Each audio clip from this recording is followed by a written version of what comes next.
오늘 의회에서 제롬 파월 체어맨이 뭐 특별한 얘기를 안 했어요. 그냥 뭐 경기 회복 잘 되고 있고 성장도 잘 되고 있다. 백신 접종도 계속 긍정적 영향을 미치고 금리 인상은 조기로 하는 거는 뭐 이제 그거는 이제 실수가 될 거다. 그래서 금리 인상에 대해서도 뭐 빠른 시일 내에 하지 않을 거라고 했고 뭐 계속 했던 말 반복적이고 있습니다.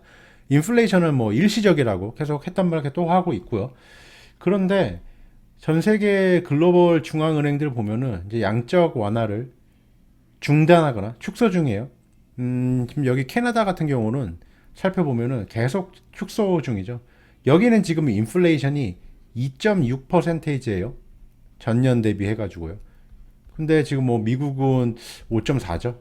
그래가지고 누구 말이 맞는 건지 이게 일시적인 건지 아니면 뭐 글로벌 은행들이 미리 선제적으로 미리 했다가 또 안 좋은 꼴을 보게 될지 뭐 아무도 모르죠.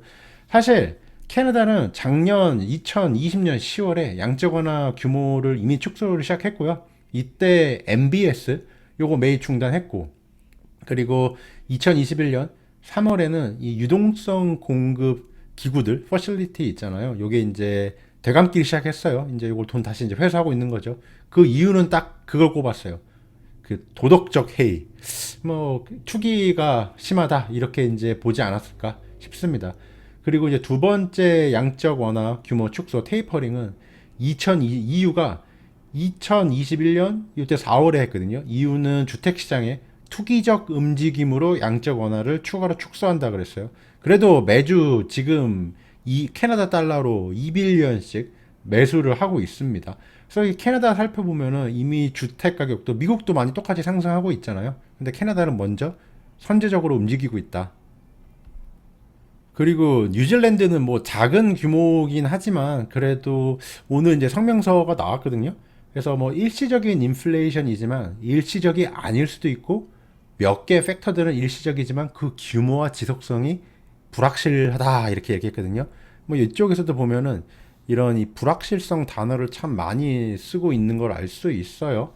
그리고 이제 7월 23일부터 양적 완화를 이제 중단한다고 했습니다.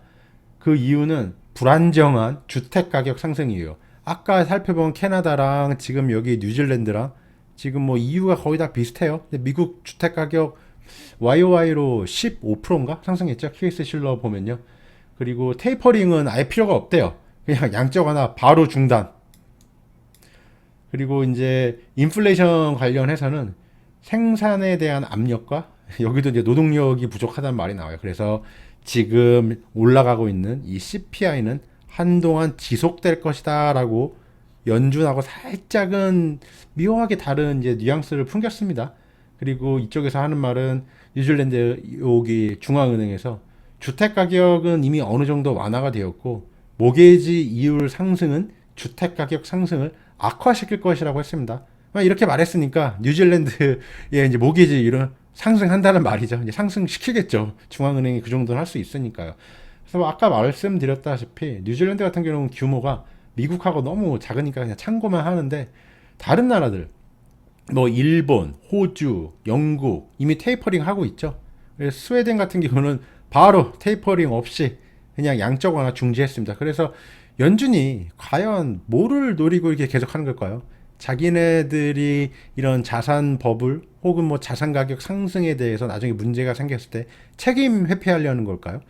글쎄요. 나중에 시간이 지나봐야 알겠죠. 하지만 달러 약세를 만들려고 하는 거는 아닐까라고 생각도 하고 있거든요. 근데 그러려면은 지금 일본 같은 경우는 테이퍼링을 하고 있죠.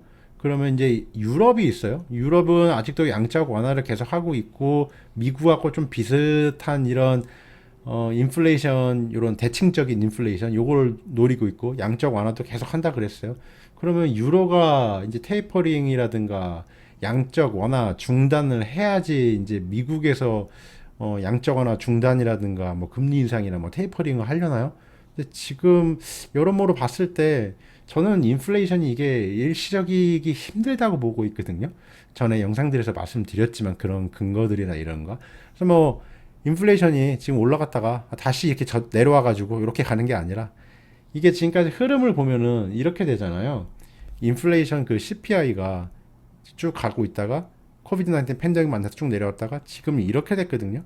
그러면 이게 저는 그냥 이대로 쭉 상승한다는 게 아니라 어느 정도 내려오겠죠. 그런데 다시 요 지점으로는 못 내려갈 것이다. 이렇게 보고 있어요. 그래서 내려갔다가 그냥 쭉 유지하는 게 아니라 저는 살짝 내려갔다가 점진적으로 상승하는 모습을 그리고 있습니다. 근데 글쎄요, 저도 이거는 알기가 힘드네요. 연준이 과연 페드가 어떤 생각을 갖고 있는지. 그래서 한번 생각해 볼 만하지 않나 합니다.